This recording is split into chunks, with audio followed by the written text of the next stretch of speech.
이 시간 주신 하나님의 말씀은 창세기 37장 23절에서 28절까지의 말씀입니다.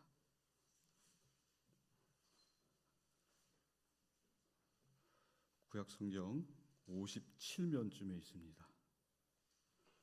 창세기 37장 23절에서 28절까지의 말씀을 교독하시겠습니다. 요셉이 형들에게 이르매 그의 형들이 요셉의 옷 곧 그가 입은 채색 옷을 벗기고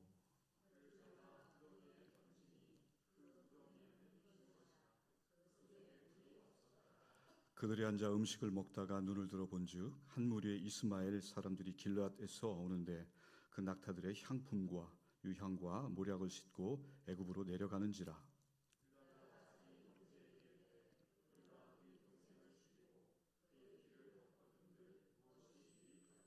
자, 그를 이스마엘 사람들에게 팔고 그에게 우리 손을 대지 말자.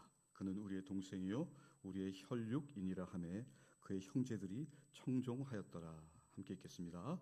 그때에 미디안 사람 상인들이 지나가고 있는지라 형들이 요셉을 구덩이에서 끌어올리고 은 20에 그를 이스마엘 사람들에게 팔매 그 상인들이 요셉을 데리고 애굽으로 갔더라. 이는 하나님의 말씀입니다. 아멘.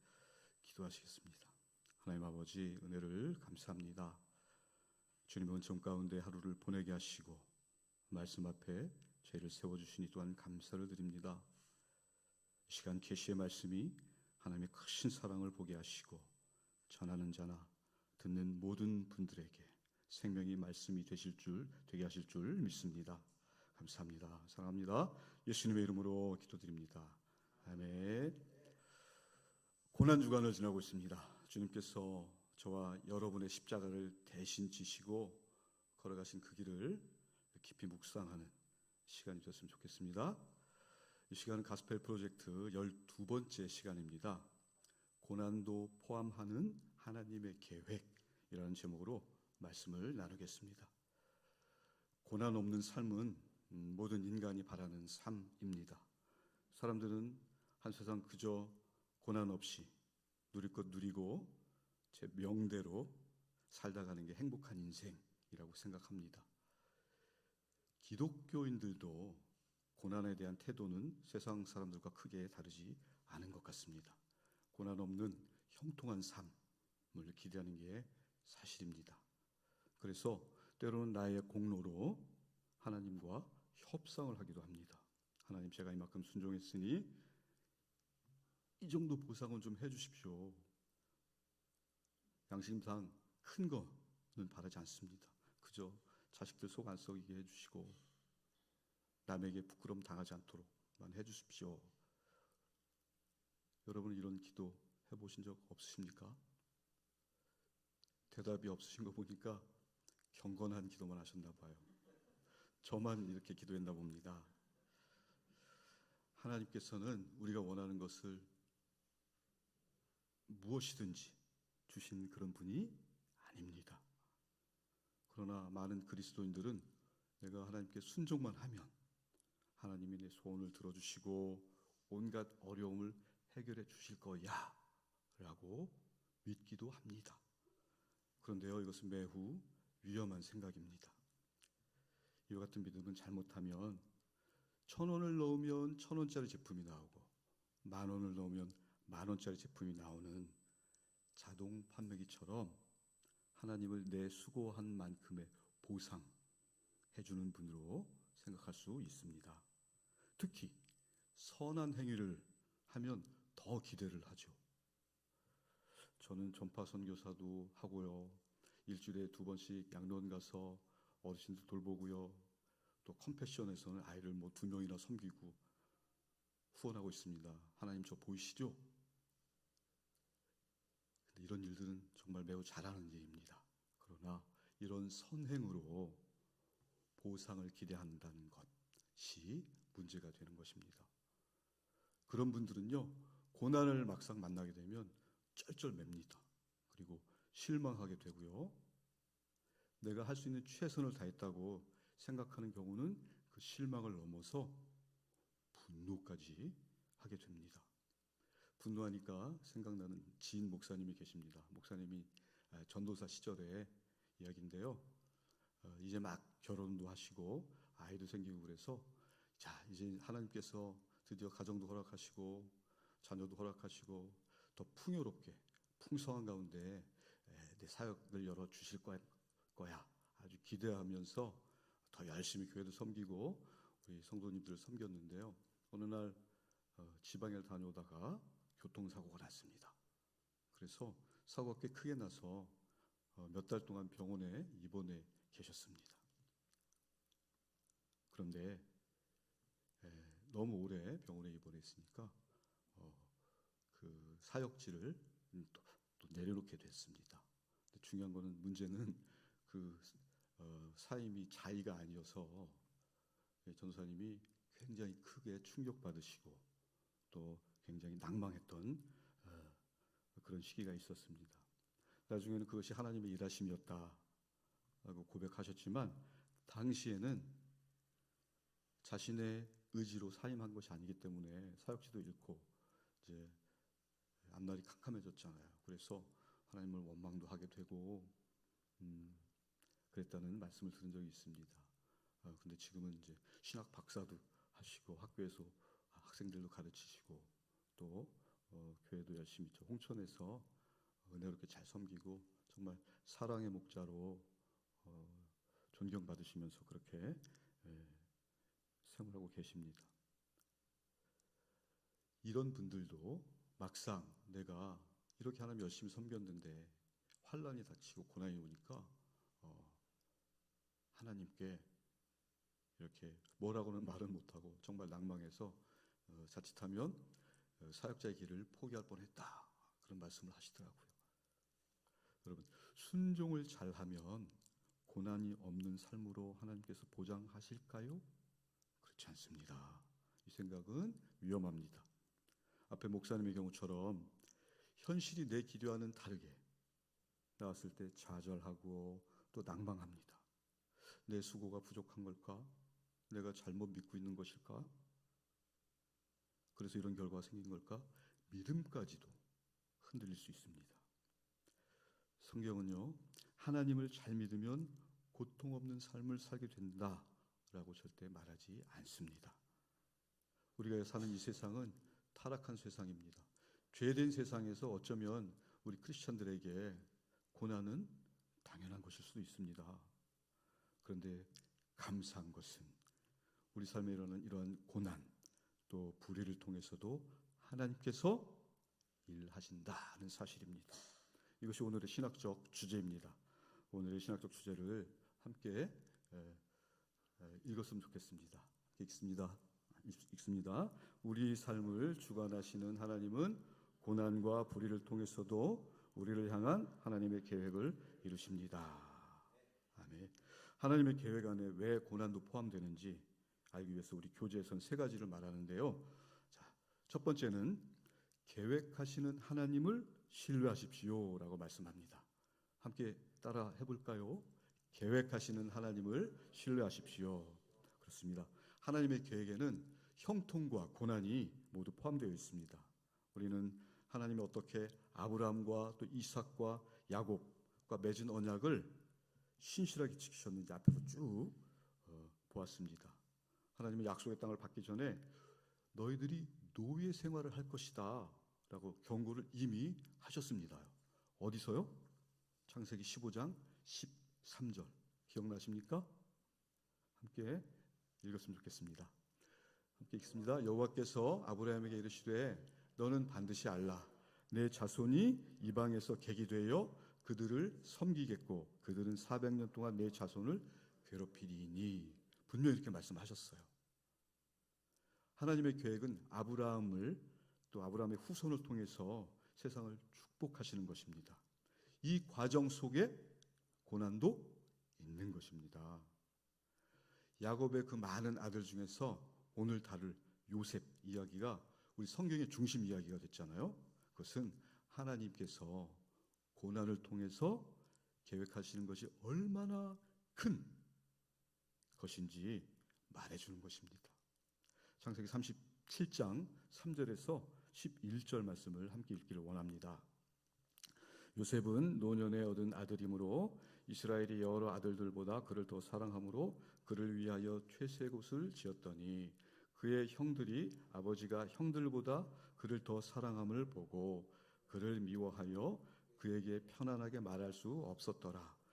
요셉이 꿈을 꾸고 자기 형들에게 말하매 그들이 그를 더욱 미워하였더라.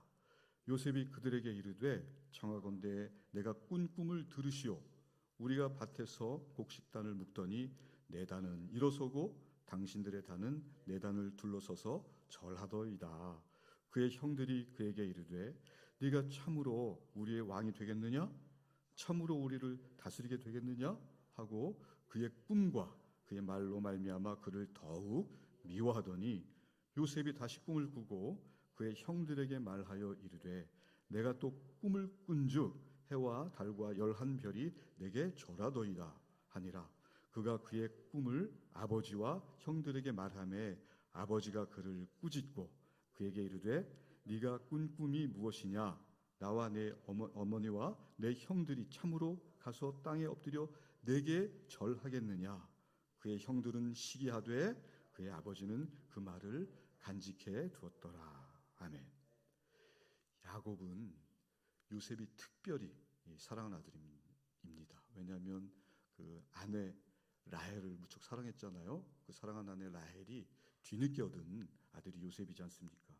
그래서 채색옷도 입히고 편애를 했는데 그 편애가 결국 그 형제들을 폭발시킨 거잖아요. 부모와 형들이 자신에게 절한다 소리는 정말 듣기 거북한 이야기이지만 하나님께서 분명히 꿈을 통해서 하나님의 계획을 나타내신 그림은 확실한 것입니다. 그런데 여기서 질문이 생깁니다, 여러분. 요셉이 이 꾼 꿈을 형제들과 아버지에게 말한 것이 잘한 것일까요? 아니면 잘 못한 것일까요? 여러분들 생각은 어떠십니까? 성경에는 잘했다, 잘못했다라고 나와 있지 않습니다. 중요한 것은 그것을 하나님께서 계획하셨다는 것입니다. 하나님의 계획은 아브라함의 후손을 통해서 온 세상을 축복하시는 것이었습니다. 요셉과 꿈이라는 그 매개를 통해서 그것을 이루시는 것입니다. 이스라엘뿐만 아니라 그 주변 민족들까지 다 구원하셨습니다. 요셉에게는 정말 고단한 삶이었지만 그 어려운 상황을 사용하셔서 결국에는 요셉을 높이시고 많은 사람을 구원하신 것이 하나님의 계획인 것입니다. 그런데 여기서 형들을 한번 잠깐 살펴보기를 원합니다. 자, 형들은 정말 못난 짓을 했죠. 그런데 그의 형들을 통해서도 우리가 배울 점이 있다는 것입니다. 그것이 무엇일까요? 그것은 하나님의 계획이 내 마음에 들지 않더라도 우리들 생각보다 더 훨씬 신뢰할 만하다는 것을 그 형들이 인정했다는 것입니다. 형들은요, 아버지는 왜 요셉만 사랑할까? 마음에 들지 않았어요. 왜 우리가 걔한테 절을 해야 되지? 납득할 수도 없었습니다. 그러나 이 모든 일이 하나님의 계획이었다는 것을 깨닫고 그것을 인정하며 하나님을 신뢰했다는 것입니다. 못난 형들에게도 배울 점이 있죠? 그렇습니다. 여러분, 우리가 요셉의 형들처럼 다른 사람들의 어떤 손길이나 삶에서 하나님이 일하심을 우리가 볼 경우에 여러분들은 어떤 생각 드십니까? 내 옆에 사람, 심지어 나보다 특별히 잘난 것 같지 않은데 그 사람을 통해서 하나님이 막 역사하시는 거예요. 그리고 그 사람을 통해서 하나님이 일하시는 것이 아주 뚜렷하게 보이는 것입니다. 그럴 때 여러분들은 어떤 생각이 드십니까? 부러우시죠? 그렇습니다. 부러워합니다. 그런데 그 모습이 너무 부러워서 나도 막 하고 싶은 거예요. 하나님이 시키지도 않은 것을 하나님의 뜻과는 상관이 없는데 내 뜻이 하나님의 뜻이다 라고 주장하며 그것이 내 의를 세우는 것이거든요. 그렇게 해서 하나님의 계획과 하나님의 의지와는 상관없이 내가 내 마음대로 막 하는 경우가 있습니다. 예를 한번 들어볼까요? 제가 조금 과장되게 말씀을 한번 드려볼게요. 우리 목사님이 설교를 너무 잘하시니까 어떤 사람이 목사님 설교를 이렇게 딱 듣고 자기도 하고 싶은 거예요. 마침 교회도 가기 싫었던 그런 상황이었어요. 그래서 교회를 안 가고 사람들을 집에다 모아놓고 AI를 딱 열어놓고 막 설교를 합니다. 여러분, 어떤 결과가 나타날까요? 그 사람은 교회를 의도했죠. 교회를 안 가고 집에서 내가 교회를 같이 하고 싶다. 그러나 그것은 교회가 되지 않죠. 교회 놀이를 한 거죠. 자, 이것을 조심해야 됩니다. 내 파편적으로 있었던 지식 가지고 사람들을 불러서 이제 비판을 주로 합니다. 이 교회는 이래서 잘못됐고, 이 세상은 이렇게 잘못됐고, 또 이 사람은 이래서 잘못됐고. 그러니까 사람들이 가려운 데를 막 긁어주니까 막 호응해요. 호응하고 더 우쭐해서 이런 일들 계속 반복하죠. 무슨 말씀인지 이해가 되십니까? 목사님을 통해서 나타나는 하나님의 은혜, 하나님의 손길을 내가 한번 너무 부러워서 내가 그걸 해보고 싶은 거예요. 그러다가 2단, 3단으로 가게 되는 것입니다. 대부분의 이단들이 그렇게 출발을 합니다. 이 AI 시대를 맞아서 또 새로운 이단이 이렇게 등장했습니다. 사진을 한번 보시면 이제 챗GPT, 그 다음에 뭐 제미나이, AI 인공지능 있잖아요. 자, 저 그림이 저 사진은 저랑 같이 이제 스터디하는 목사님께서 이렇게 알려주신 건데, 그 목사님은 이제 합동층 목사님이신데 연세대학교하고 또 총신에서 이제 신학을 하시고 미국에서 사역을 하시다가 희한하게 우리 교단에 이번에 위임 목사님으로, 또 전통 있는 교회의 위임 목사님으로 청빙이 되셔서 저와 같이 목사고시를 준비하고 있습니다. 그것이 청목 과정이라는 것이거든요. 근데 미국에서 20년 넘게 목회를 하던 분도 이렇게 새롭게 검증을 거치는 것입니다. 하나님께서 우리 목사님들을 10년 이상 신학을 시키시고 또 신뢰할 수 있는 신학교에서 전도사부터 키우시고 또 말씀과 기도로 날마다 새롭게 계시해 주시고 성령으로 인도하셔서 성도들이 이단에 빠지지 않게 붙들어 주시고 또 성도들 사랑하는 마음을 부어주셔서 매일 양육하는 이 모든 것이 목사님을 통한 하나님의 계획하심입니다.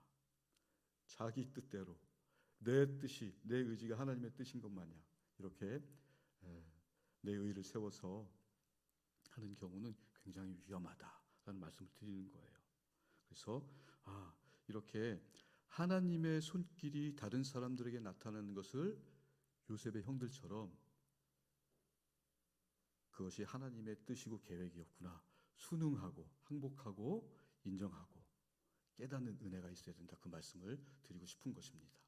자, 두 번째는요, 준비시키는 하나님을 신뢰하십시오 라고 되어 있습니다. 함께 읽어볼까요? 준비시키는 하나님을 신뢰하십시오. 준비시키는 하나님. 요즘 최고의 애국자가 누구입니까? 손흥민 선수죠. 자, 손흥민 선수가 왜 이렇게 축구를 잘하냐면 왼발, 오른발, 양쪽 발을 다 잘 차기 때문에 그래요. 그런데 이 손흥민 선수가 왼발, 오른발을 잘 차게 된 이유는 그의 아버지 손정훈 감독이라는 분이 어릴 때부터 양발을 쓰도록 준비하고 훈련을 시켰기 때문에 그래요.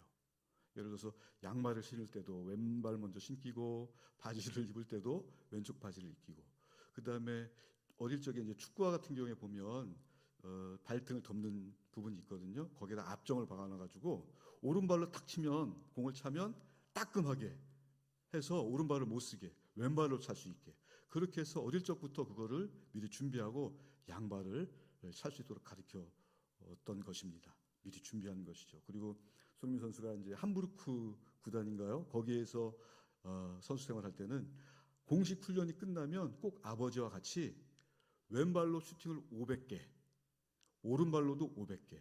이것을 꼭 맞춰야 그날 일과를 마치는 그런 루틴을 가지고 운동을 했다고 합니다. 이것은 무엇을 말씀합니까? 어릴 때부터 준비해야 된다. 그러니까 준비가 얼마나 중요한 것인가를 말씀해주고 있는 것입니다. 하나님께서 하나님의 계획을 위해 요셉의 고난을 사용하셔서 요셉을 준비시킨 것입니다. 창세기 37장 23절에서 28절을 함께 읽도록 하겠습니다. 요셉이 형들에게 이르매 그의 형들이 요셉의 옷 곧 그가 입은 채색 옷을 벗기고 그를 잡아 구덩이에 던지니 그 구덩이는 빈 것이라 그 속에 물이 없었더라. 그들이 앉아 음식을 먹다가 눈을 들어본즉 한 무리의 이스마엘 사람들이 길르앗에서 오는데 그 낙타들의 향품과 유향과 모략을 싣고 애굽으로 내려가는지라. 유다가 자기 형제에게 이르되 우리가 우리 동생을 죽이고 그의 피를 덮어둔들 무엇이 유익할까? 자, 그를 이스마엘 사람들에게 팔고 그에게 우리 손을 대지 말자. 그는 우리의 동생이요 우리의 혈육이니라 하매 그의 형제들이 청종하였더라. 그때에 미디안 사람 상인들이 지나가고 있는지라. 형들이 요셉을 구덩이에서 끌어올리고 은 20에 그를 이스마엘 사람들에게 팔매 그 상인들이 요셉을 데리고 애굽으로 갔더라. 아멘. 요셉의 형들이 채색 옷을 벗기고 구덩이에 요셉을 던집니다. 그런데 이제 유다가 새로운 계획을 짜서 죽이지 말고 그냥 팔도록 하자. 그렇게 말했습니다. 그래서 은 20에 요셉을 팔죠. 그리고 아버지에게는 들짐승들이 요셉을 해쳤다라고 거짓말을 합니다. 이런 사건을 보면 여러분 어떤 생각이 드십니까? 너무 황당하고 정말 악한 그런 모습들을 볼 수 있지 않습니까?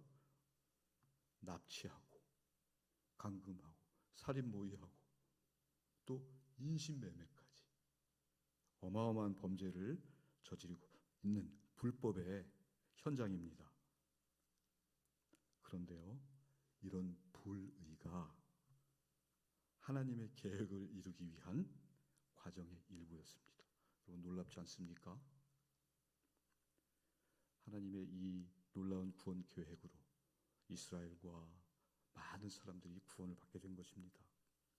이것이 바로 고난 가운데 요셉을 준비하셔서 하나님의 구원 계획을 이루신 것입니다. 혹시 여러분들 두고 있는 고난이 있습니까? 그 고난들을 내 행복한 미래를 위한 도전으로 받아들이십시오. 오늘 요셉처럼 나에게 하나님께서 반드시 복을 주실 터인데 그 복을 잘 감당할 수 있도록 고난을 가지고 내 그릇을 더 단단하게 만들고 내 그릇을 더 확장하는 그런 계기로 삼아야 한다. 그것이 준비시키는 하나님을 신뢰하는 우리들의 모습인 것입니다. 자, 마지막 세 번째로 보이지 않는 중에 임하시는 하나님을 신뢰하십시오. 함께 읽도록 하겠습니다. 보이지 않는 중에 임하시는 하나님을 신뢰하십시오. 아멘. 창세기 39장 10절에서 23절 좀 길지만 함께 읽겠습니다. 여인이 날마다 요셉에게 청하였으나 요셉이 듣지 아니하여 동침하지 아니할 뿐더러 함께 있지도 아니하니라. 그러할 때에 요셉이 그의 일을 하러 그 집에 들어갔더니 그 집 사람들은 하나도 거기에 없었더라. 그 여인이 그의 옷을 잡고 이르되 나와 동침하자. 그러나 요셉이 자기의 옷을 그 여인의 손에 버려두고 밖으로 나가매 그 여인이 요셉이 그의 옷을 자기 손에 버려두고 도망하여 나감을 보고 그 여인의 집 사람들을 불러서 그들에게 이르되 보라, 주인이 히브리 사람을 우리에게 데려다가 우리를 희롱하게 하는도다. 그가 나와 동침하자고 내게로 들어오므로 내가 크게 소리 질렀더니 그가 나의 소리 질러 부름을 듣고 그의 옷을 내게 버려두고 도망하여 나갔느니라 하고 그의 옷을 곁에 두고 자기 주인이 집으로 돌아오기를 기다려 이 말로 그에게 말하여 이르되 당신이 우리에게 데려온 히브리 종이 나를 희롱하려고 내게로 들어왔으므로 내가 소리질러 불렀더니 그가 그의 옷을 내게 버려두고 밖으로 도망하여 나갔나이다. 그의 주인이 자기 아내가 자기에게 이르기를 당신의 종이 내게 이같이 행하였다 하는 말을 듣고 심히 노한지라.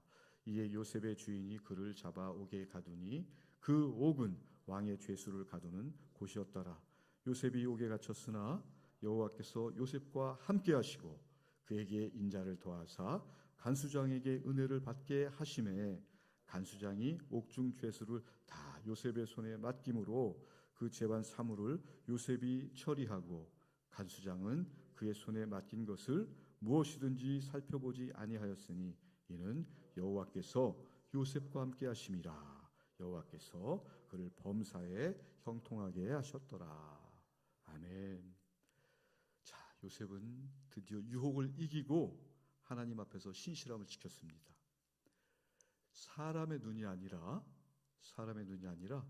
하나님의 눈을 의식했기 때문에 요셉은 이 유혹을 이길 수 있었습니다. 여러분, 아무도 없는 장소에서 하나님 앞에 서 있는 그런 신앙을 무엇이라고 합니까? 여러분 아시죠? 코람데오. 하나님 앞에 서 있다. 그런 요셉에게 하나님이 복을 주시죠. 모함을 당해서 감옥에 갇혔어도 간수가 모든 죄수를 요셉에게 맡겼고 이번에도 하는 일마다 형통했습니다.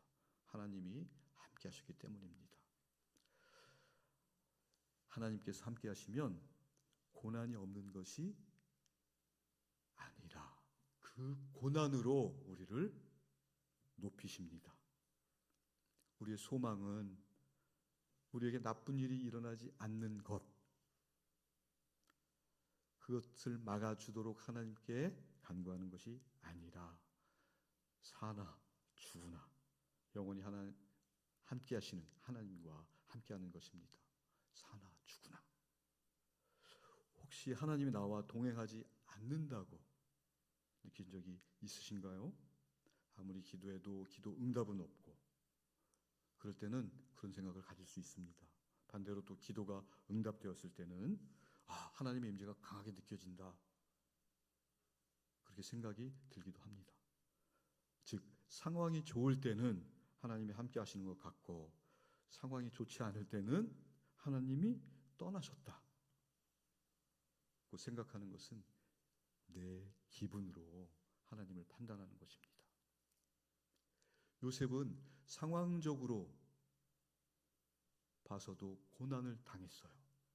그리고 버림받은 것처럼 보였습니다. 여지없지 않습니까? 그러나 요셉은 내 생각으로 판단하지 않았습니다. 늘 함께 하겠다고 약속하신 하나님을 끝까지 신뢰하고 있는 것입니다. 요셉이 고난 후에 총리 자리에 오르게 되는 것처럼 우리 예수님도 높임을 받으시기 전에 고난을 받으셨습니다. 예수님께서는 요한복음 15장 20절에 보면 종이 주인보다 크지 못하다라고 말씀하십니다. 무슨 말씀입니까? 왕이신 예수님이 박해를 받으셨으므로 왕의 종인 너희들도 당연히 박해를 받아야 한다라고 말씀하시는 것입니다.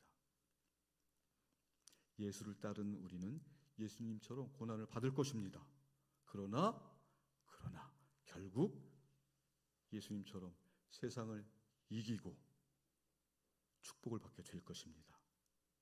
지금 고난 중에 계신 분이 계시다면 이 말씀이 힘이 되실 것입니다. 히브리서 5장 8절 말씀을 함께 읽으심으로 오늘 말씀을 맺도록 하겠습니다. 함께 읽겠습니다. 그가 아들이시면서도 받으신 고난으로 순종함을 배워서 온전하게 되셨은즉 자기에게 순종하는 모든 자에게 영원한 구원의 근원이 되시고 하나님께 멜기세덱의 반차를 따른 대제사장이라 칭하심을 받으셨느니라. 아멘. 기도하시겠습니다. 하나님 아버지, 고난주간을 지나며 주님께서 짊어지신 그 십자가를 바라봅니다. 고난도 포함되는 하나님의 계획을 따라 묵묵히 순종으로 걸어가신 주님처럼 나의 십자가를 지고 따라가는 저희 모두가 되게 하옵소서. 그리하여 주님처럼 세상을 이기고 참된 복을 받는 신길동교회 우리 모든 성도님들 되게 하옵소서. 감사합니다. 사랑합니다. 예수님의 이름으로 기도드립니다.